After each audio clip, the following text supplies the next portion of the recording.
Why wasn't Zira in The Lion King? I mean, in The Lion King 2, Zira is established to be a fanatical ally of Scar who dedicated her life to putting Scar's chosen heir on the throne. But if she was so important in Scar's life, then how is it possible that she never appeared in The Lion King? I mean, wouldn't Zira have wanted to help kill Mufasa? Wouldn't she have been willing to fight against Simba when he returned to Pride Rock? And wouldn't she have done something when Scar was being eaten by the hyenas? Why was Zira's story ignored? Well, of course, the real world answer to all these questions is that Zira was created after The Lion King was released, so of course she wasn't shown in the original film. But the truth is that according to the history of the Pride Lands, Zira did exist throughout The Lion King. We just have to figure out where she could have been. Now, I believe the reason that Zira didn't make any notable appearances at the beginning of The Lion King is because she just faded into the background. While Simba was a cub, I just don't think Zira was a notable member of the Pride. While Zira would one day dedicate her life to supporting the memory of Scar, the truth is that she didn't begin her life as a deviant. She was not always a follower of Scar. When Simba was born, Scar actually had little power and few allies beyond the hyenas, and I think a big reason for that is Mufasa. The truth is that Mufasa had the respect of every animal in the Pride Lands and the strength to enforce his will within his kingdom. Regardless of how intelligent and charismatic Scar was, there was no way for Scar to openly act against Mufasa within Pride Rock, and that includes turning lionesses to his claim to the throne. There were lionesses like Zira who had the ability to be molded into one of Scar's followers, but he was just unable to turn them while Mufasa was still alive. I mean, Mufasa may have been patient with his brother's disrespect, but there's no way Mufasa wouldn't have banished Scar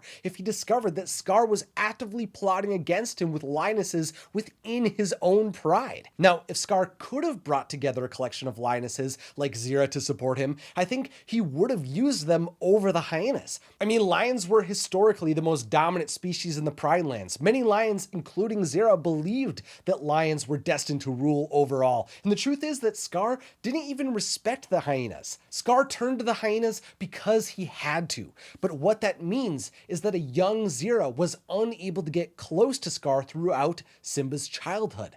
Therefore, Zira, like every other lioness, was a loyal follower of Mufasa who had no opposing ideology to anyone else in the Pride. Zira did not stand out in Simba's youth. Plus, even if Scar could have gotten close to Zira, she just wasn't old enough to be a notable leader of the Pride. You see, Simba and Zira are actually fairly close in age, which is evident from the fact that they both have children around the same ages. And presumably, what this means is that when Simba was born, Zira wasn't much older than him. When Simba was a cub, Zira was also just a young lioness who was eclipsed by the wise, mature, and respected lioness leaders like Sarabi. But if Simba and Zira are close in age, does that mean they could have been friends when they were kids? Well, I don't think so. The truth is that Simba already had a best friend in Nala, so it seems unlikely that Simba and Zira would have been close. I mean, I'm sure Simba was aware of Zira, but Simba and Nala were closer in age, their mothers were friends, and they were betrothed to one another. When Simba was a cub, Zira was just one of many lionesses within Mufasa's pride. But once Scar became king, though, everything changed. With the introduction of the hyenas into the Pride Lands, Scar immediately became a divisive and polarizing leader. Some, like Simba's mother Sarabi, remained loyal to the memory of Mufasa, but others, like Zira, were pulled into Scar's cult of personality. Now, in The Lion Guard, Zira recalled how her and Scar became very close in the years that followed Mufasa's death. We just never saw this take place because Simba was far away in the jungles being raised by a warthog and a meerkat. As time went on, more and more lionesses developed an intense loyalty to their new king, but none of those interactions were shown. The relationship between Scar and his hyenas were the focus, since they would play a bigger part in the battle for Pride Rock. Now, throughout Scar's reign, off-screen, Zira gave birth to all three of her children, Nuka, Vitani, and Kovu. Specifically, Kovu is important because he was chosen by Scar to be his heir. And I think he is critical in understanding where Zira and her followers were when Simba returned to the Pride Lands. You see, Kovu and Simba and Nala's own daughter, Kiara, were shown to be close in age in The Lion King too. And since we know Kiara was born soon after her father became king, then Kovu must have been born in the days and weeks leading up to Simba's return.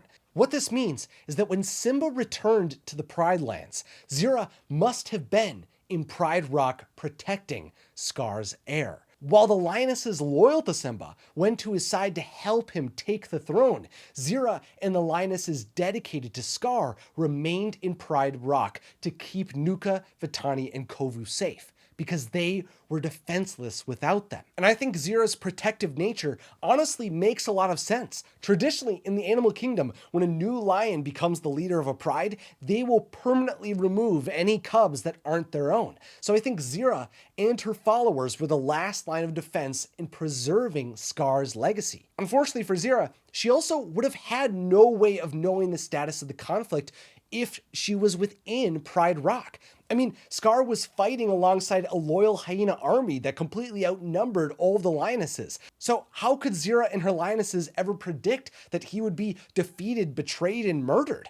I think if Zira would have known the outcome of the Battle of Pride Rock, she would have come to Scar's side. But in the moment, she could only play the part that she was assigned. Now, according to the Lion Guard, after Simba became king, Zira questioned his claim to the throne. But once again, this happened in between events we saw take place in The Lion King. Zira fought Simba soon after he ascended Pride Rock, and long before Simba and Nala's daughter was born. By the time that Kiara was presented to the Pride Lands, Zira, her children, and her followers had already been banished to the Outlands. So, where was Zira in The Lion King? Well, when Simba was a cub, I believe Zira was just an insignificant young lioness who had yet to fall under the influence of Scar. Zira was probably not radicalized in her youth, but when Simba finally returned to his home as an adult though, Zira had been radicalized and was bestowed with a new purpose from her king. So when the fight for the future of the Pride Lands began,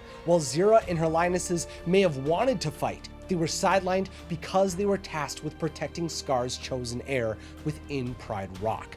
And by the time we were shown that Simba and Nala had completed the circle of life by presenting their firstborn child to the Pride Lands, Zira had already been banished. Zira was present throughout every event in The Lion King.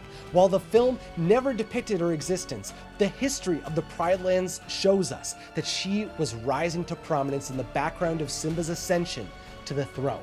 While Zira may have been ignored in The Lion King, the truth is that her story was just beginning. To support what I do here, consider subscribing for more Lion King videos like this one. And finally, I'm Isaac Carlson. Thanks for watching and have a magical day.